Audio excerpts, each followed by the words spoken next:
Avez-vous déjà remarqué, dans une pièce remplie de monde, cette personne qui ne dit presque rien? Pendant que tout le monde cherche désespérément à attirer l'attention, elle reste là, observatrice, avec un regard qui semble percer les apparences. Souvent, nous confondons ce silence avec de la timidité ou un manque de confiance. Mais la psychologie révèle une réalité bien plus fascinante. Le silence n'est pas un vide, c'est un outil de pouvoir. Dans notre monde bruyant, choisir de parler peu est une stratégie qui cache des habitudes mentales brillantes. Aujourd'hui, nous allons décoder le comportement de ces individus. Nous allons explorer les 7 choses que font les personnes qui parlent peu et comment cela les rend souvent les plus influentes de leur entourage. Restez bien jusqu'à la fin, car la 7e caractéristique va totalement transformer votre vision de l'intelligence sociale. Elle filtre la réalité avant de réagir. La majorité des gens souffrent d'une pression de réponse. Ils ressentent le besoin de combler chaque seconde de silence par des mots. Les personnes qui parlent peu, elles, maîtrisent ce que nous appelons le filtre de l'autocensure stratégique. Au lieu de réagir par impulsion, elles traitent l'information.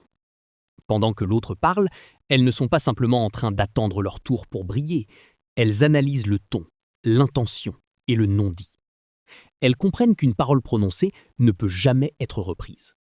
C'est pourquoi, lorsqu'elles ouvrent enfin la bouche, leurs mots ont le poids d'une sentence, et non le bruit d'une opinion passagère.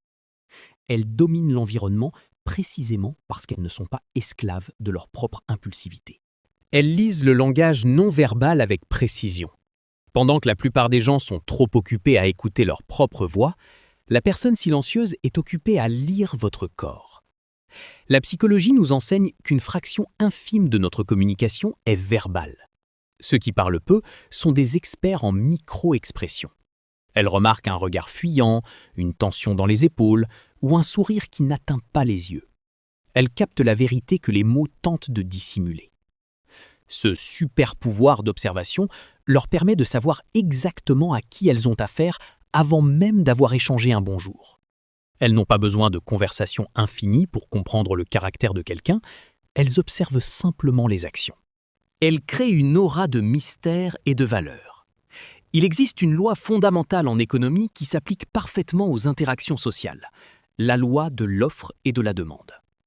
Plus une chose est abondante, plus sa valeur perçue diminue.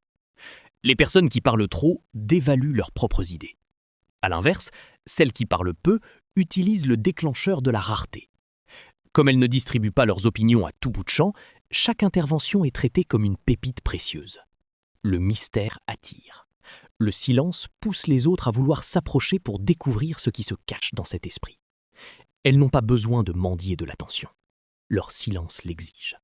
Elles pratiquent une écoute active profonde. Parler peu ne signifie pas se moquer de l'autre. Bien au contraire. Ces personnes sont souvent les meilleurs auditeurs. Elles pratiquent l'écoute active, où l'attention est focalisée à 100% sur l'interlocuteur. Cela crée une connexion puissante. Lorsque vous parlez à quelqu'un qui vous écoute vraiment, vous vous sentez validé. Les personnes silencieuses utilisent cela pour bâtir une loyauté et une confiance inébranlables. Elles savent qu'en écoutant, elles obtiennent des informations. Et dans toute dynamique de pouvoir, celui qui possède l'information possède l'avantage. Elles apprennent vos peurs, vos désirs et vos faiblesses, pendant que vous pensez simplement qu'elles sont calmes. Elles possèdent un dialogue interne d'une grande richesse. L'énergie que les extravertis dépensent vers l'extérieur, les introvertis et les silencieux l'investissent vers l'intérieur. Elles ont généralement une vie mentale vibrante. Elles analysent des scénarios, planifient des étapes futures et réfléchissent à des concepts profonds. Cette introspection leur confère une conscience de soi bien supérieure. Elles savent qui elles sont et ce qu'elles veulent. Par conséquent, elles sont difficilement manipulables par les modes ou les opinions d'autrui. Leur silence est en réalité un laboratoire d'idées constant. Elles économisent leur énergie pour ce qui compte vraiment. Parler consomme de l'énergie mentale et sociale. Les personnes qui parlent peu sont des gestionnaires efficaces de leur propre batterie. Elles ne gaspillent pas de mots pour des commérages, des discussions stériles ou des bavardages superficiels qui ne mènent nulle part. Elles privilégient la qualité sur la quantité. Elles réservent leur énergie pour les moments décisifs, les problèmes complexes ou les connexions humaines authentiques. Cette sélectivité les rend beaucoup plus productives et moins sujettes à l'épuisement social. Elles maîtrisent le contrôle émotionnel. Nous arrivons à la caractéristique la plus puissante. Le silence est la preuve ultime de l'autocontrôle. En période de conflit, la personne qui parle peu est celle qui garde les rênes. Pendant que l'autre perd ses moyens en criant ou en essayant de se justifier, la personne silencieuse reste de marbre. Ce calme désarme l'adversaire. Le silence sous pression est intimidant. Il communique que vous ne pouvez pas être ébranlé facilement. Les personnes qui parlent peu utilisent le silence comme un bouclier et une épée, dominant la psychologie de l'environnement sans jamais avoir besoin de hausser le ton.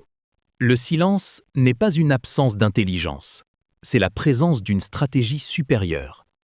Si vous vous êtes reconnu dans ces traits, ou si vous souhaitez commencer à les appliquer pour augmenter votre influence, vous êtes au bon endroit. La psychologie nous montre que le pouvoir appartient à ceux qui savent quand parler, et surtout, quand se taire. Si vous avez aimé cette analyse profonde, n'oubliez pas de vous abonner à la chaîne pour ne pas manquer nos prochaines explorations de l'esprit humain. Dites-moi en commentaire, vous considérez-vous comme une personne qui parle peu ou essayez-vous de développer cette habitude? Je veux lire votre expérience. On se retrouve dans la prochaine vidéo.